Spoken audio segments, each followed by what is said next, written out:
Hello, it is the end of the week. If you haven't had the best of weeks, it is nearly over. That's the good news. Now, I've been talking a lot about AI on the podcast over the past few weeks because it's pretty obvious, isn't it, that it's going to change PR and frankly, it's probably going to change the whole of society.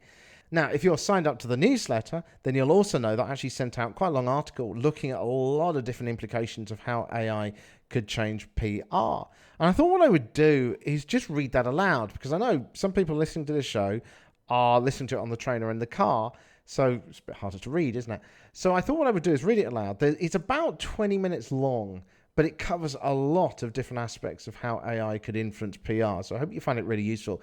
And by the way, if you're not signed up to the newsletter yet, just head to thepublicrelationspodcast.com, and you will see a link there for the newsletter. Just click on that, sign up, and it will also send you a hard copy of what I'm about to say as well, so you can use that for notes. You don't need to write anything down while you're listening to this. Hope you find this really useful. Have an awesome weekend. First of all, how do you access, for example, ChatGPT? This is the phrase that everyone's been talking about. You go to openai.com, and you can search for or find the ChatGPT thing there. If you search Google for ChatGPT, you will find links to it as well. But it's openai.com that you are looking for. You can sign up for a free account. You do need to do that. It takes only a few seconds to do it. And then you literally start typing. You just type into the chat bot, if you like. You just type whatever you want to.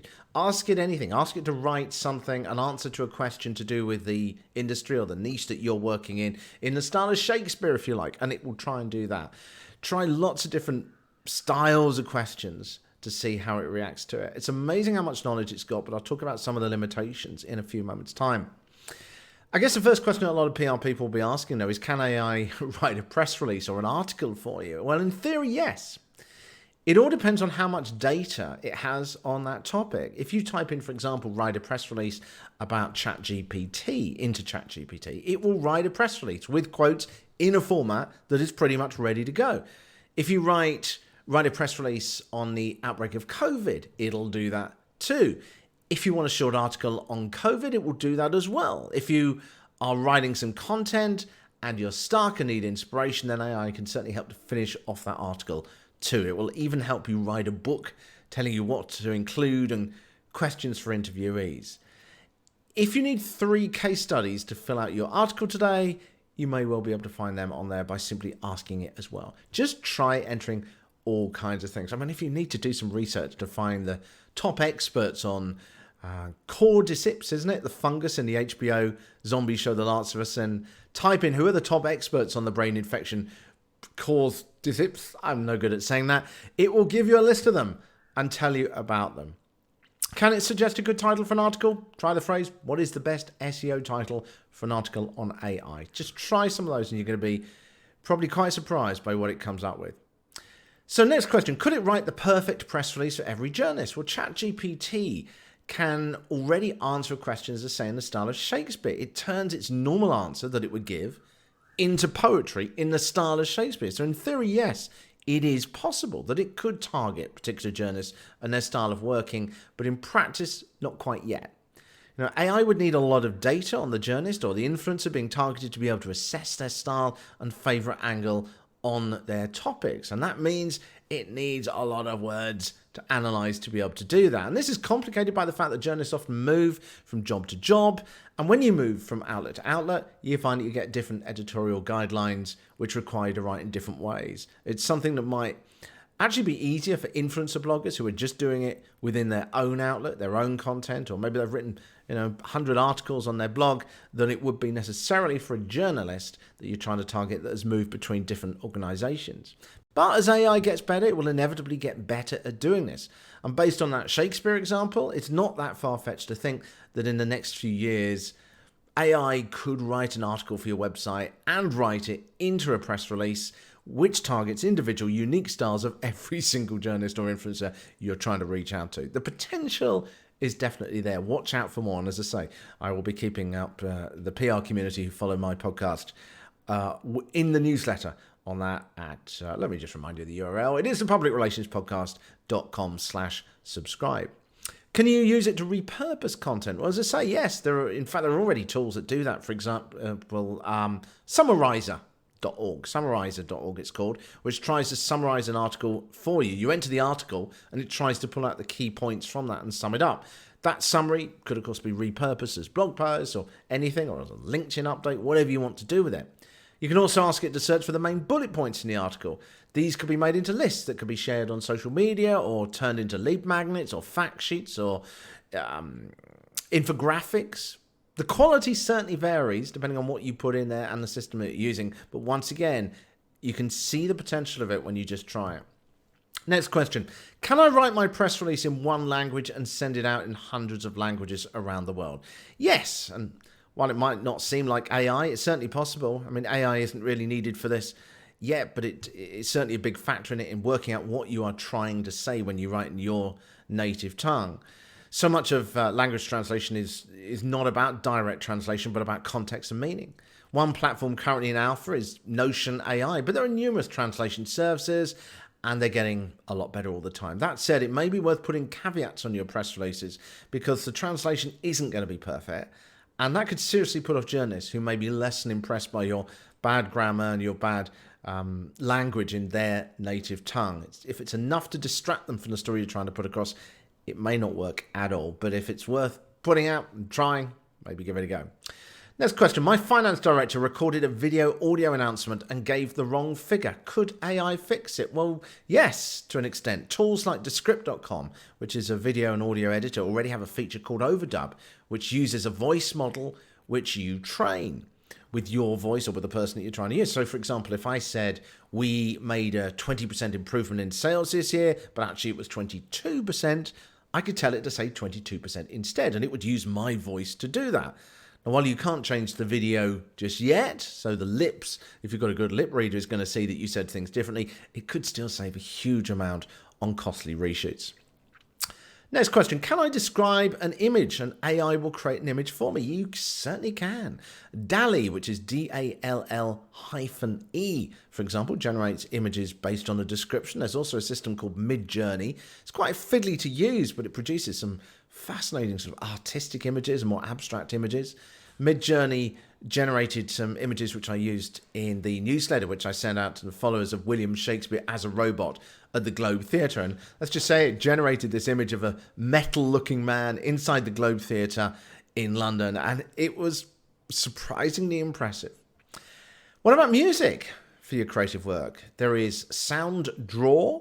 That allows you to do that already. Google's also working on a more advanced system as well. Google published a paper, I think it was in January of this year, 2023, as I'm recording this, outlining a way of typing in a text description of a piece of music, and it would generate that music for you. There was actually a system around a few years ago that allowed you to actually hum a tune, and it would try to convert it into a style of music.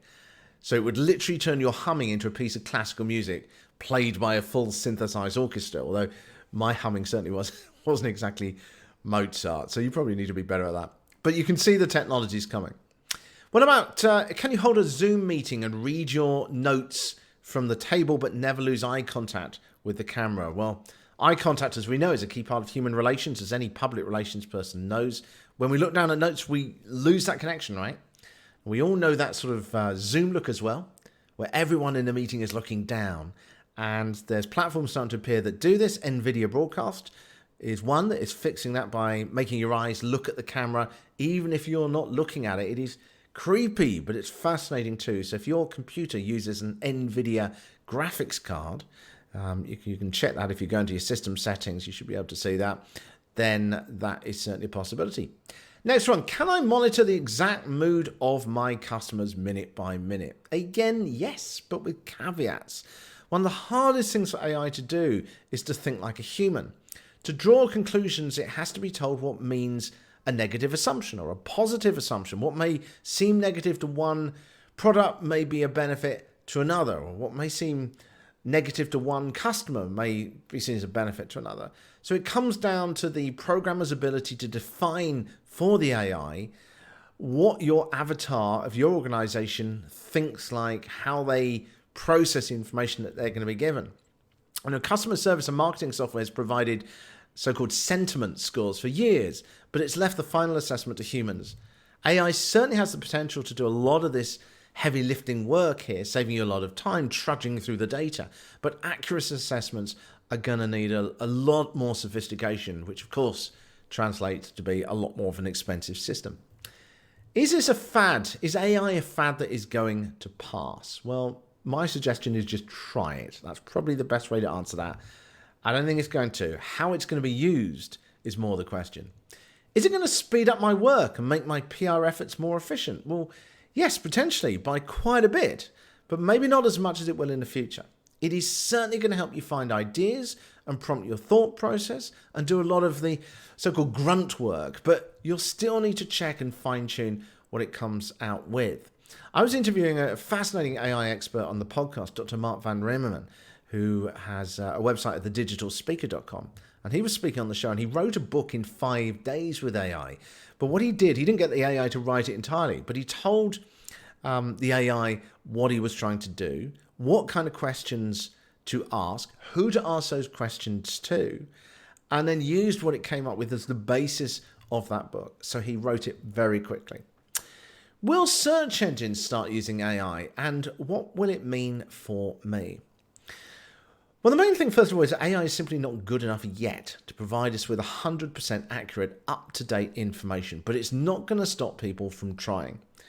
Now, as I've discussed so far already, accuracy remains a significant problem for AI. So the traditional approach of listing results for you as a human to sift through isn't going away just yet, but it may not be far off. Google and Baidu, the Chinese search engine, is looking to implement a system like ChatGPT. Everyone else is coming into it as well. The goal will be to add this sort of chatbot style interface to the search engines where you ask a question and it delivers a complete answer on what you want in the way you want it. Google have pointed out the fact that you could ask it to explain astrophysics to a 6-year-old and it would. Or you could ask it to explain astrophysics to an astrophysicist and it would.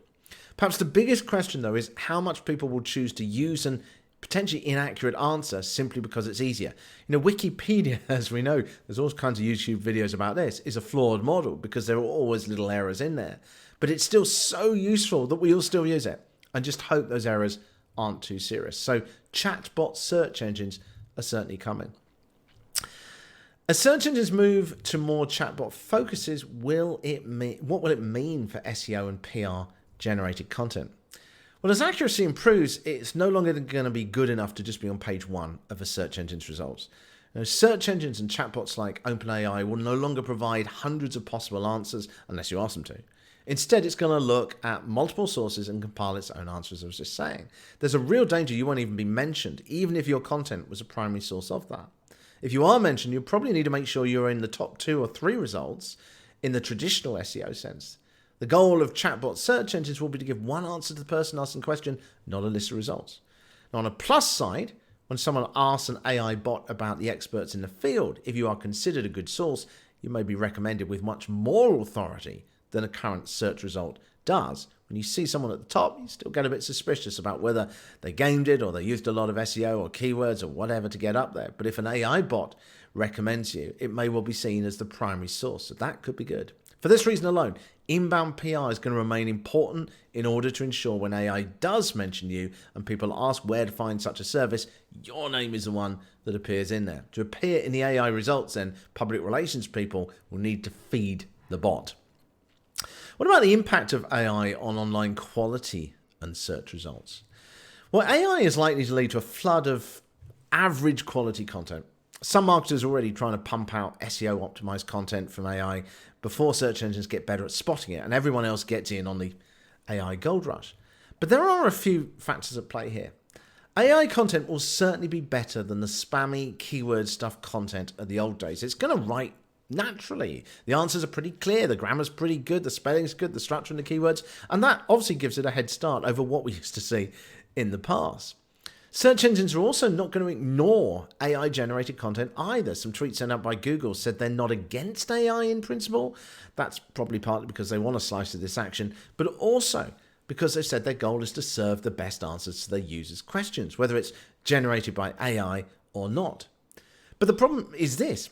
AI can indeed generate very good answers fast, but what it can't do yet is provide genuinely original insight. It can only compile answers from the information that is already out there. that means it's not going to give the best answers. And that means they're not going to stand out at the top of search results or appear in chatbot search results. Plus, this average level content will also be competing against a huge amount of other average level content.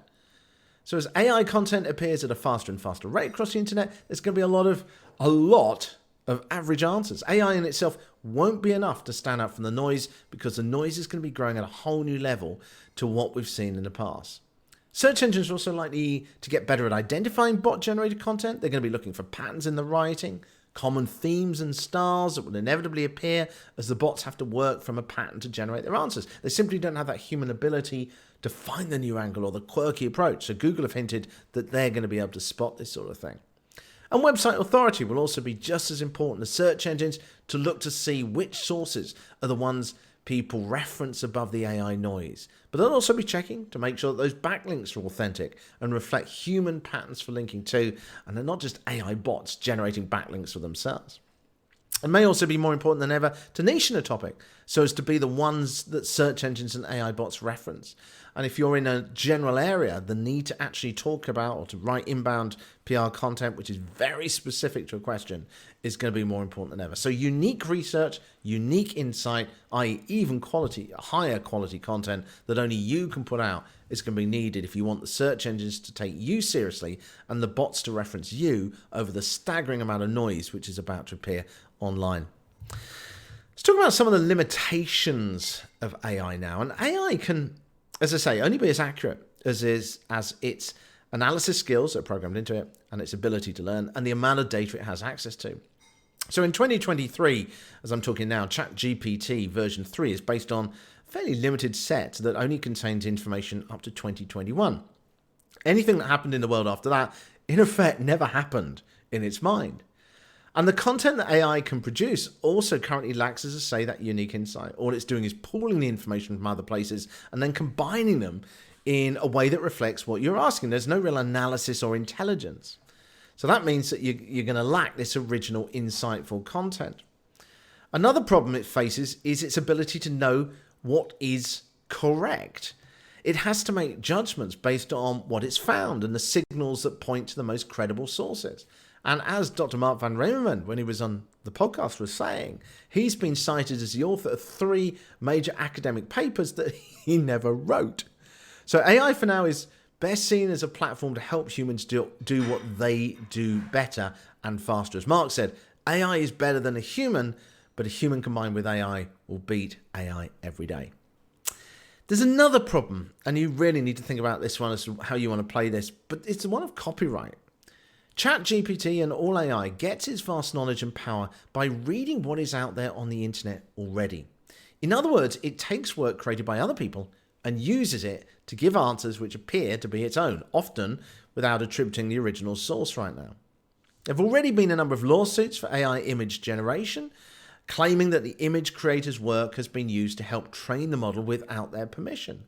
Image houses such as Getty, who, let's be honest, face a real threat to their business model if people can come up with unique images they can use everywhere, as well as a number of other firms also taking the action too.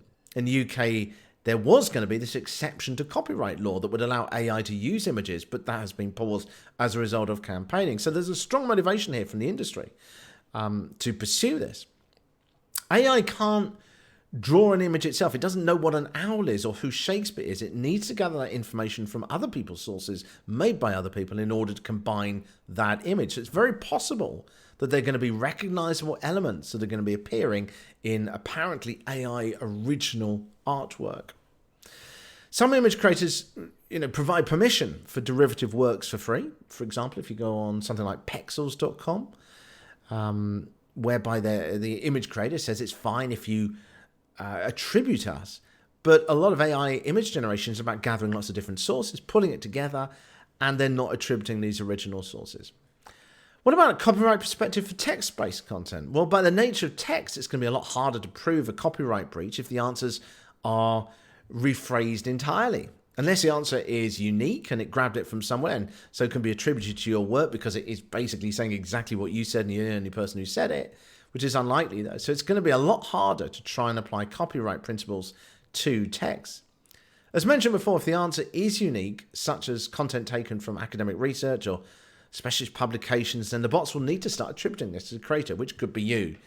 There's going to be no pressure to do this, though, if you're putting out low-quality content that's just grabbing from different sources. Will law firms target you if you use AI? Well, as usual, check with your own lawyer.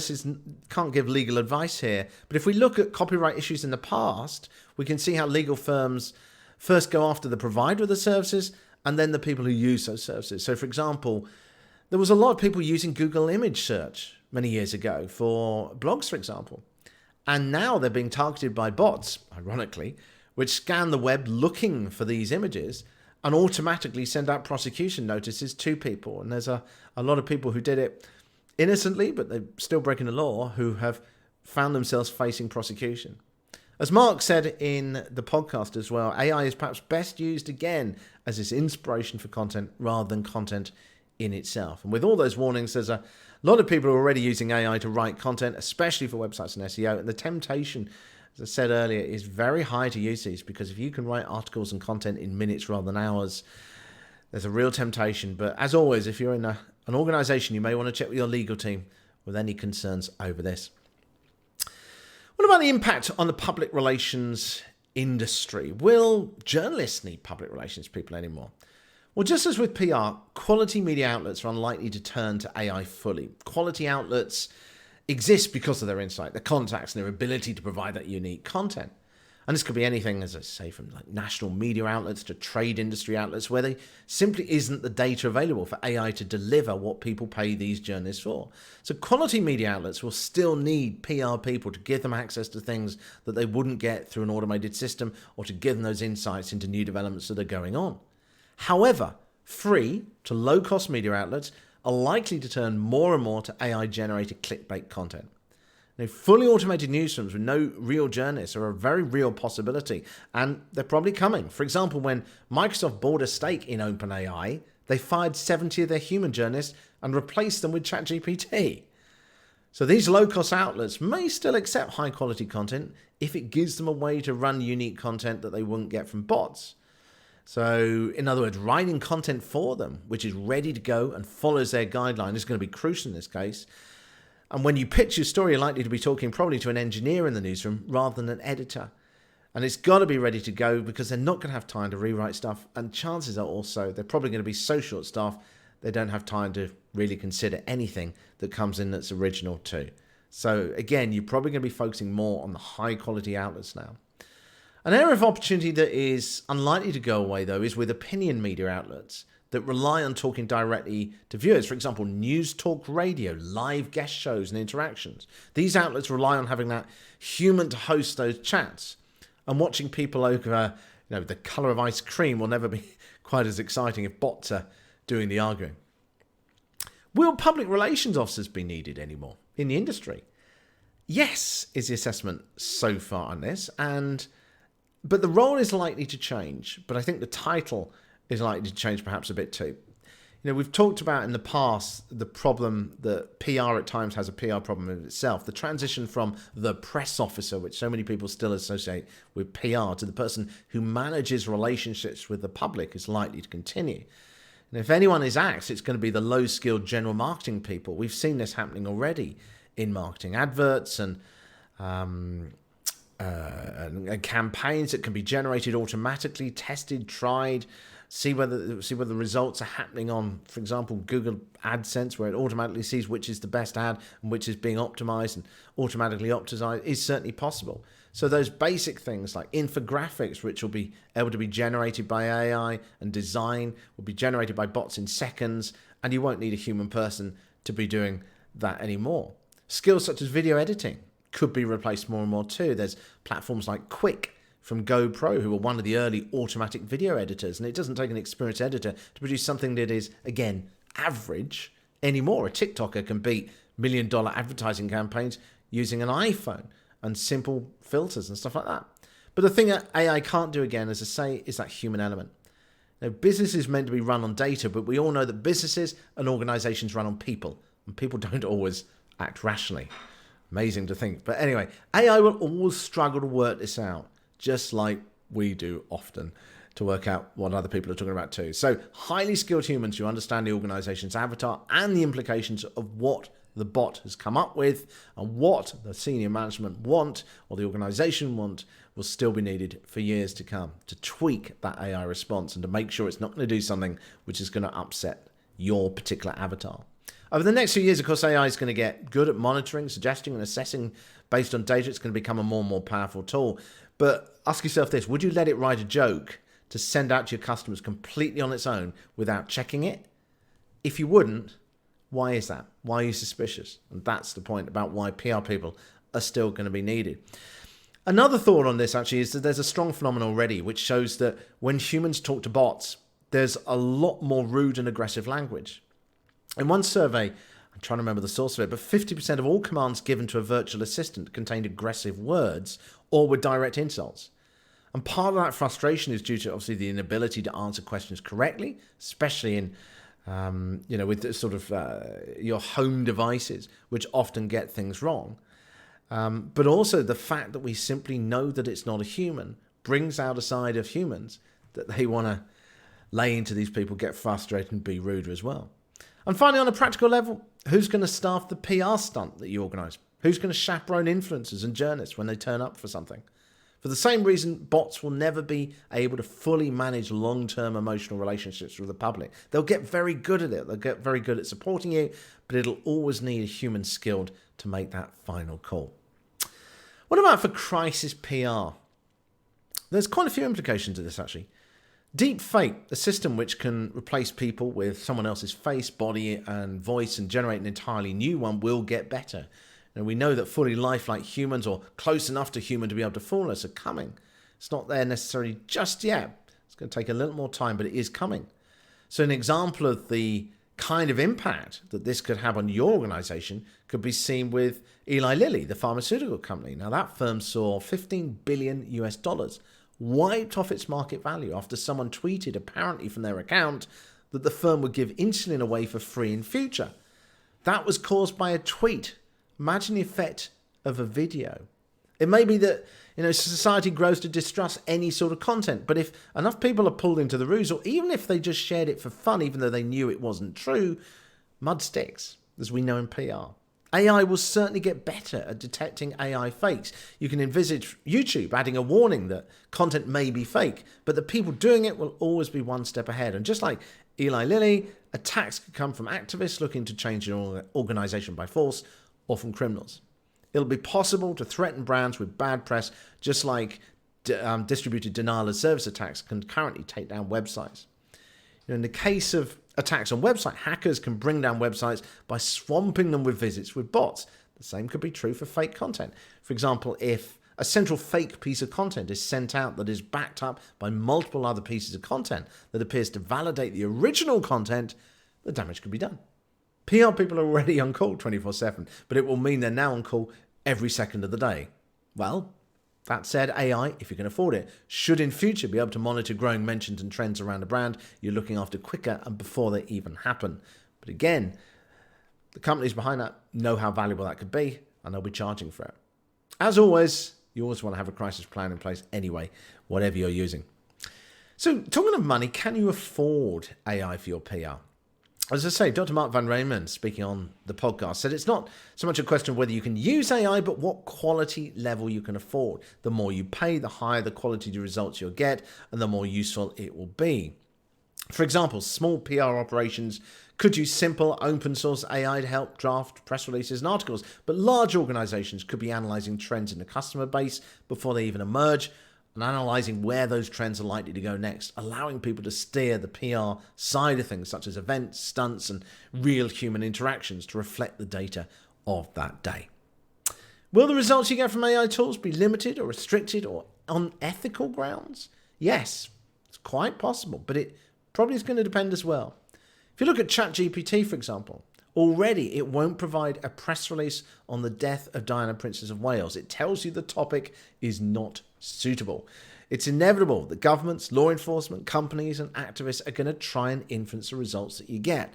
And this is likely to have the most effect on open source AI systems with higher quality, in other words, read more expensive systems, providing less affected data. So what is the best way to approach AI for now? I've covered an awful lot of points in this talk today. As I say, Dr. Mark Van Riemen, speaking on the show, summed it up, and I've mentioned this before, is that AI will beat humans, but humans augmented with AI will beat AI every day. So it's a combination of human intelligence and AI that is going to be the most powerful, which is why PR people are still going to be very much needed. That's covered a whole bunch of points about the implications of AI for the public relations world. I would love to know what you think. There's so many different ways of looking at this and so many new things appearing all the time that there is no one clear answer as to where this is going to go. The only thing I think we can be sure about is the fact that AI is going to affect public relations. Well, I hope you found this incredibly useful. It's been a very long episode. I don't normally make episodes of this length for the Public Relations Podcast, but I hope you found that useful. As I say, you can get all the details in the article by signing up at thepublicrelationspodcast.com to the newsletter, and that gets sent automatically to you.